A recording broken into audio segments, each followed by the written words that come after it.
Nessa aula serão abordadas as falhas técnicas.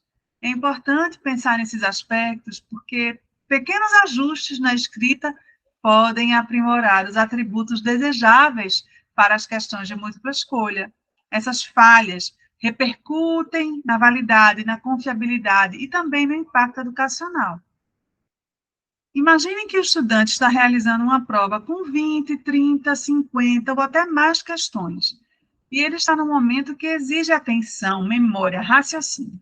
A cognição está sendo demandada e precisamos refletir o que queremos com a prova. Se o objetivo é verificar competências e a aplicação do conhecimento em situações que permitem parar para pensar, analisar, ou se estamos verificando ali a capacidade de decisões imediatas. Isso porque existem situações na prática médica em que o profissional precisa de decisões imediatas. A intencionalidade do educador deve ser observada quando ele escreve as questões. Em inúmeros contextos da profissão médica, eu devo oferecer condições para que a pessoa pare, compare, analise, resgate informações e decida de uma maneira mais adequada. Nas avaliações, para verificar a capacidade de decidir de forma racional e analítica sobre uma determinada situação, nós temos que considerar a carga cognitiva das questões. E também se existem variáveis internas, como dicas, que podem estar interferindo na confiabilidade do teste. A presença de termos vagos, como frequentemente, usualmente, geralmente, ou de termos absolutos, como nunca, exclusivamente, podem ser aspectos que atrapalham a correta interpretação do contexto clínico. Dados numéricos inconsistentes ou a presença de dicas que permitem à pessoa excluir alternativas a partir de um raciocínio lógico são situações que fazem da questão uma oportunidade de verificar outras competências que não são aquelas que estamos tentando verificar. É comum ouvir: fulano sabe fazer prova, mas não entende do assunto. Será que o problema pode ser a prova? Sim, muitas vezes a prova está facilitando essa situação pela presença de falhas técnicas. A nossa memória de trabalho ela é limitada, e numa situação de prova, precisamos acessar a memória de longo prazo. Só que muitas vezes a carga exigida para compreender uma situação é muito alta e gera um cansaço. É uma situação que configura uma certa barreira cognitiva e limita o processamento das informações. Nós não conseguimos articular os dados apresentados com o que nós já temos de conhecimento, porque envolve uma carga e um esforço cognitivo excessivos. E quando isso pode acontecer? Questões com alternativas ou enunciados longos e complexos. Quando colocamos a opção nenhuma das alternativas, quando a pergunta formulada está na forma negativa, por exemplo, pedindo o exceto, o inadequado, o incorreto, é como se a nossa mente tivesse que ir na contramão do intuitivo, é contraintuitivo, e serve muitas vezes como pegadinha da questão. Vamos ver alguns exemplos. Essa questão foi do ENAD, que é o Exame Nacional de Desempenho do Estudante, aplicada em 2019 para estudantes de medicina. Ela traz um contexto longo, mas nós percebemos que muitas informações são, de fato, necessárias para uma análise adequada dessa situação apresentada. Qual é o problema? Depois de ler todo esse cenário, o comando da resposta, o comando para a resposta, pede a opção adequada em relação ao plano terapêutico. Ou seja, não é possível refletir a resposta correta sem ler as alternativas. Essa pergunta, não existe uma pergunta fechada, muito pelo contrário. As alternativas são longas, trazem várias dimensões, como a escolha do medicamento, a abordagem em relação ao afastamento do trabalho, os aspectos éticos relacionados ao sigilo profissional e a necessidade de encaminhar o psiquiatra. Esse tipo de questão é cansativa, não oferece a verificação de aplicar o conhecimento. Além do cansaço cognitivo que impacta na confiabilidade do teste, temos também um prejuízo de validade, porque não é claro, não fica claro aí qual é o objetivo da questão, o que é que ela quer verificar. São muitas dimensões que são abordadas na mesma questão. Essa outra questão também é do ENAD e tem a mesma configuração, um enunciado longo, um comando de resposta com várias dimensões, e não é possível responder sem ler as alternativas. As alternativas são igualmente longas, abordam vários aspectos. Do ponto de vista cognitivo, de confiabilidade e validade, seria muito melhor apresentar o cenário e fazer várias perguntas fechadas sobre cada uma das dimensões que se quer verificar. Isso porque a pessoa leria o enunciado, compreenderia o contexto e poderia se posicionar sobre diferentes aspectos. Essa redução ou reorganização do enunciado melhoraria a carga cognitiva, favoreceria os atributos que são desejáveis para o teste. Essa questão é de um concurso feito em 2010 para médicos emergencistas da Prefeitura de Porto Alegre. Ela não tem um contexto e pede o que é correto em relação à neoplasia de pâncreas. Além da falta de contexto, que limita a aplicação do conhecimento, as alternativas estão cheias de termos vagos, como tendem a estar, costuma se manifestar, usualmente, na maioria dos casos, esses termos deixam as frases dúbias e difíceis de interpretar, pois dependem muito da fonte que foi utilizada. Já comentamos aqui antes a respeito de diferentes fontes e a importância de não buscar aspectos que não sejam consensuais. Muitas vezes, esse tipo de questão é contestada e até anulada pela fragilidade da sua estrutura. Mas o que poderia ser feito? Escrever um cenário que revela ali o conteúdo escolhido, no caso, neoplasia de pâncreas, e definir uma dimensão para ser verificada, seja ela da apresentação clínica, dos métodos complementares ou qualquer outro aspecto. A pessoa precisa decidir o que ela acha mais relevante verificar. O que é importante que o médico que vai preencher essa vaga, seja ele um generalista, um especialista, qual é a competência que ele precisa ter? Essa outra questão do mesmo concurso também não tem o cenário e pede o exceto. Não apresenta um cenário que favorece a aplicação do conhecimento e também aproximaria teoria e prática. A pessoa vai responder, fica em prontidão para acessar a memória e buscar as informações. Questões como essa são cansativas, porque não verificam o saber fazer, mas apenas o saber, lembrando lá da pirâmide de Miller que nós vimos no módulo inicial. O saber envolve as informações que nós temos sobre alguma coisa. E ao perguntar sobre o que não é correto, ou seja, o exceto, a questão traz uma dificuldade relevante. A pessoa aprende o que é que deve fazer na suspeita de intoxicação exógena. Perguntar sobre o exceto é uma forma contraintuitiva de provocar a nossa cognição. Além disso, as alternativas apresentam várias dimensões relacionadas às medidas iniciais. Não é possível comparar as opções, porque elas abordam aspectos diferentes. A habilidade de decidir é verificada quando a pessoa pode analisar um contexto, comparar e julgar o que acha mais adequado.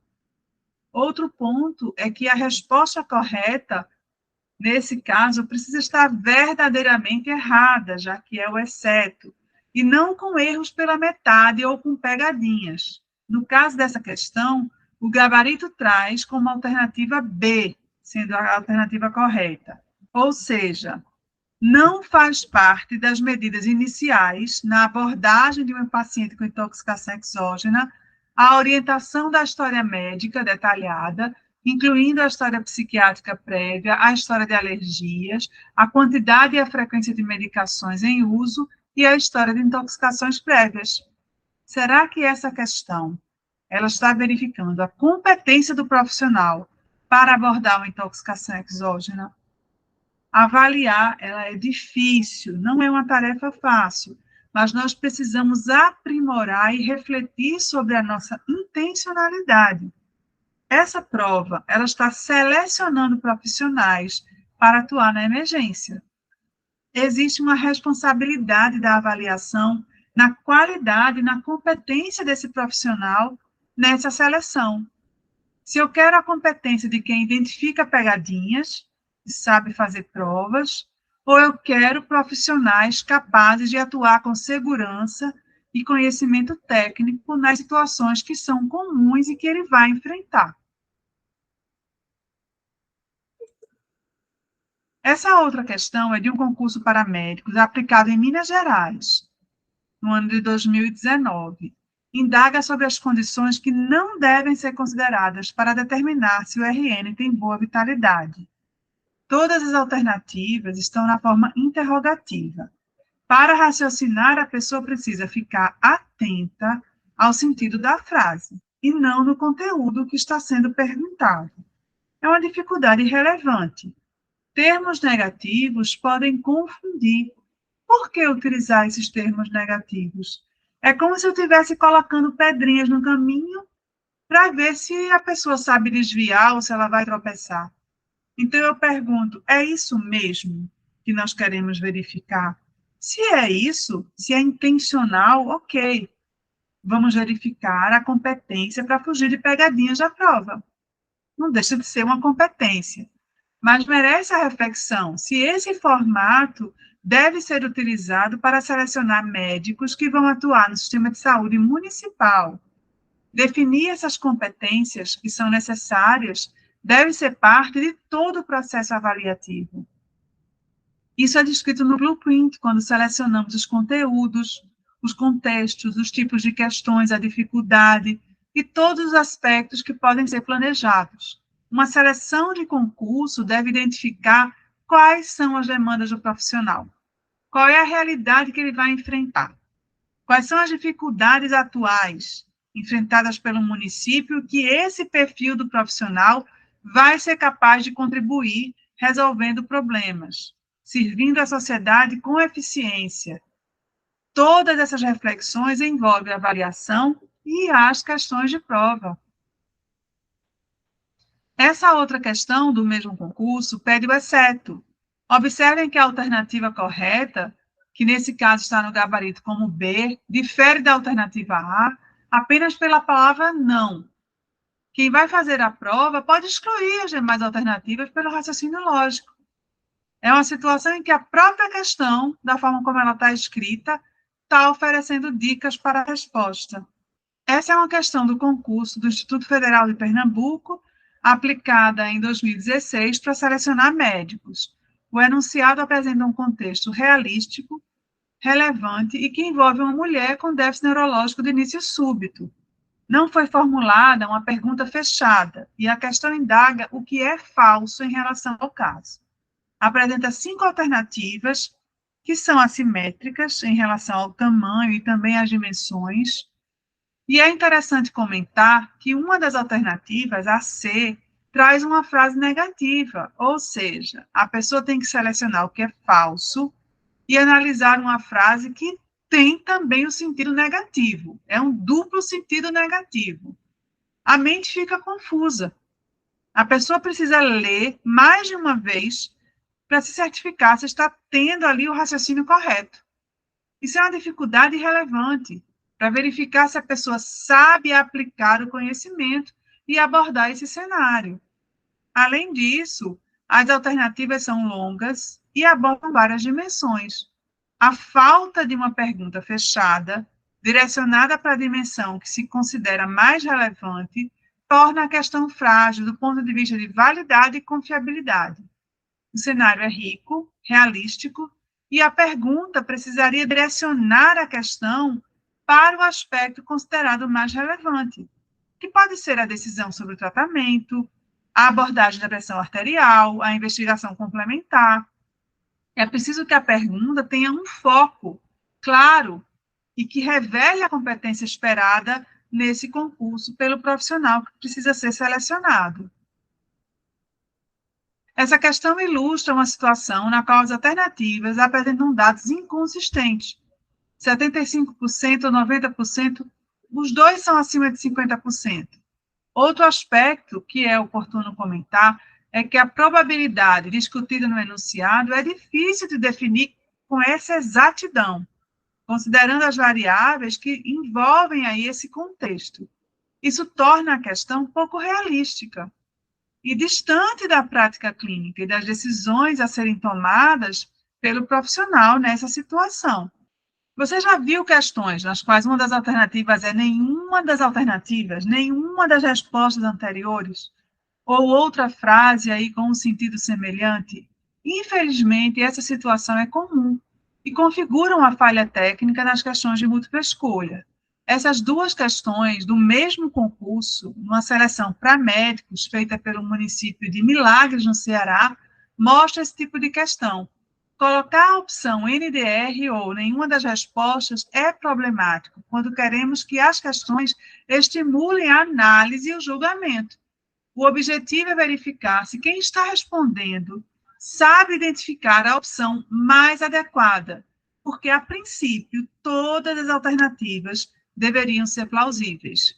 É importante estimular a análise e a decisão, fazendo que o examinando se comprometa com uma conduta. A opção nenhuma das alternativas deixa a questão dúbia, fica ali no modelo VOF.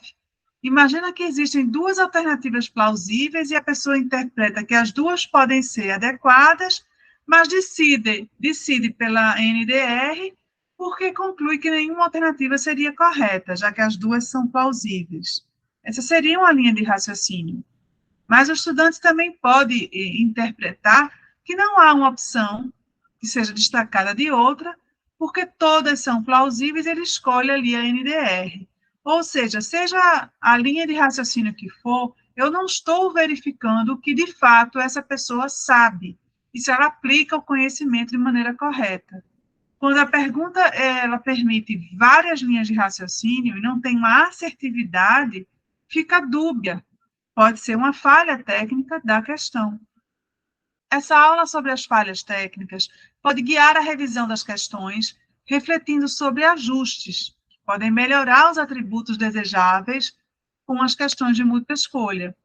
Ao longo desses anos que eu trabalho na educação médica, eu vejo como eu modifiquei as questões que eu fiz desde o início até atualmente. E ler sobre elaboração de questões, aprender, assistir aulas, é muito válido. Mas tem um aspecto muito importante que enriquece muito a formação do professor, é quando ele discute as questões com os colegas, quando ele compartilha, quando ele se abre ao diálogo, à reflexão, quando ele permite olhar aquela produção dele de uma maneira aberta à crítica, a aprender sempre. Então, esse é um fator que acredito, sem sombra de dúvida, foi o mais impactante para a minha formação em relação à elaboração de questões de múltipla escolha. Foi discutir com os colegas, apresentar aquilo que eu escrevo para outras pessoas, ver a clareza semântica. Às vezes, o que a gente faz parece muito óbvio para a gente, mas quando você vai compartilhar, não é tão óbvio assim e não está tão claro. Então, é muito importante o diálogo e o compartilhamento de questões com outros profissionais, e essa prática persistente, com certeza, ela transforma. Eu acredito que não há nenhum processo de qualificação da educação que não passe pela qualificação do professor, pela capacitação dele, para tantas mudanças, para tantos processos que existem na formação docente. E mais importante ainda, na educação médica, a gente sabe a lacuna de formação didática que muitos profissionais têm. Então, justamente por isso, é tão importante compartilhar as situações e tentar aprender. A educação é um caminho de pequenas conquistas, e a gente vai trabalhando isso e vendo que, de fato, com esforço, com investimento, com planejamento, a gente alcança a transformação social que a educação pode promover. Ensinar exige compreender que a educação é uma forma de intervenção no mundo. Paulo Freire.